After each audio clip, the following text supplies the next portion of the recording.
ये पूरा मुद्दा अब इतना बड़ा हो गया है कि कतर और कुवैत जैसे देशों में भारत में बने सामानों का बहिष्कार करने की मुहिम शुरू हो गई है। आज कुवैत के एक सुपर स्टोर से भारत में बने सामानों को हटा दिया गया।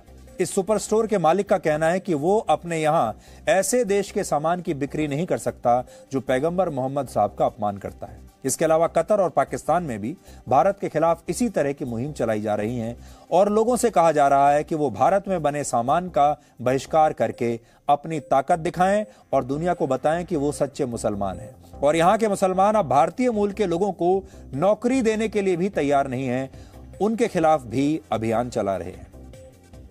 हालांकि हमें लगता है कि इन मुस्लिम देशों में भारत के खिलाफ जिस बहिष्कार की बात हो रही है अब उसका जमाना जा चुका है। अब दुनिया में एक भी देश ऐसा नहीं है जो पूरी तरह से आत्मनिर्भर हो। आज के जमाने में दुनिया एक ग्लोबल विलेज की तरह है जहां सभी देश अपनी जरूरतों के लिए एक दूसरे पर निर्भर हैं। आज ग्लोबल सप्लाई चेन्स के बिना कोई भी देश अपनी जरूरतों को पूरा नहीं कर सकता। इसलिए हमें लगता है कि इस तरह के बहिष्कार से मुस्लिम देश भारत पर एक सांकेतिक दबाव तो बना सकते हैं, लेकिन वो भारत का कोई ज्यादा नुकसान कर नहीं पाएंगे।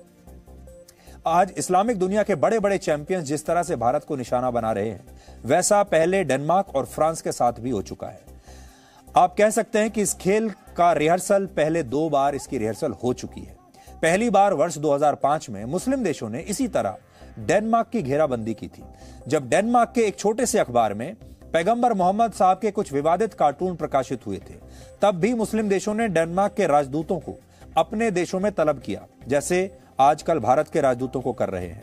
ओआईसी ने डेनमार्क के खिलाफ बयान जारी करके संयुक्त राष्ट्र से उस पर कार्रवाई की मांग की और फिर बाद में इन देशों में डेनमार्क में बने सामान का बहिष्कार शुरू हुआ और सीरिया की राजधानी दमिश्क में हजारों लोगों की भीड़ ने डेनमार्क की एम्बेसी को आग लगा दी थी, दूतावास में ही आग लगा दी थी।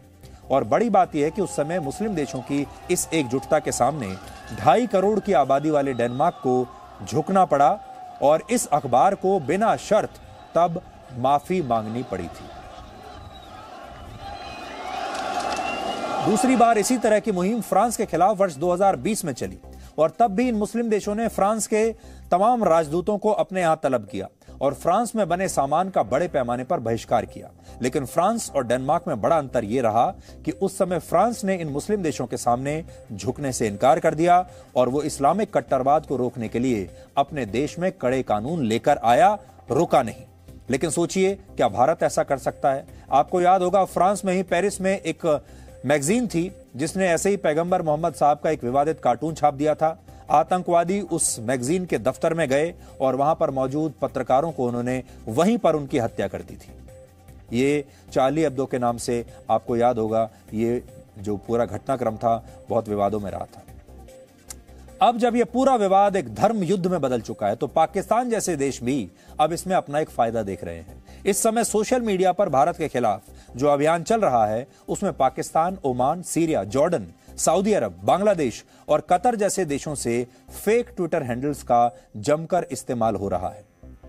इस मुद्दे पर अब तक जितने भी ट्वीट हुए हैं उनमें सबसे ज्यादा 20,000 ट्वीट्स अकेले पाकिस्तान से किए गए हैं। इसके अलावा ओमान और कतर जैसे देशों से भी फेक अकाउंट्स के जरिए ये ट्वीट्स किए जा रहे हैं भारत के खिलाफ दुष्प्रचार के लिए।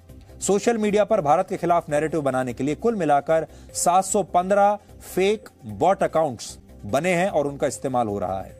इनमें ज्यादातर फेक अकाउंट्स पाकिस्तान के हैं और फर्जी अकाउंट्स के अलावा पाकिस्तान की राजनीतिक पार्टियां, वहां के पत्रकार और दूसरे ब्लू टिक वाले जो ट्विटर हैंडल्स हैं वो भी भारत के खिलाफ दुष्प्रचार में अब लग गए हैं। उनके लिए एक शानदार मौका है।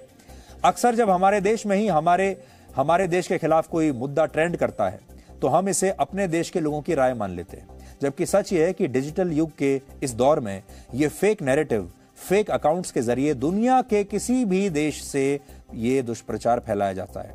आज आप देखते होंगे, आज आपने ट्विटर देखा होगा, सोशल मीडिया देखा होगा, तो आपको लगा होगा कि इसमें तो सारे दिन यही छाया हुआ है। नुपुर शर्मा का मुद्दा छाया हुआ है, मुस्लिम देशों का मुद्दा छाया हुआ है, अरब देश छाए हुए हैं और आपको लगता होगा पूरी दुनिया इसी के बारे में बात कर रही है, लेकिन इसके पीछे फेक अकाउंट्स का बहुत बड़ा हाथ है। Presenting B News app available on Google Play and App Store. Download it now.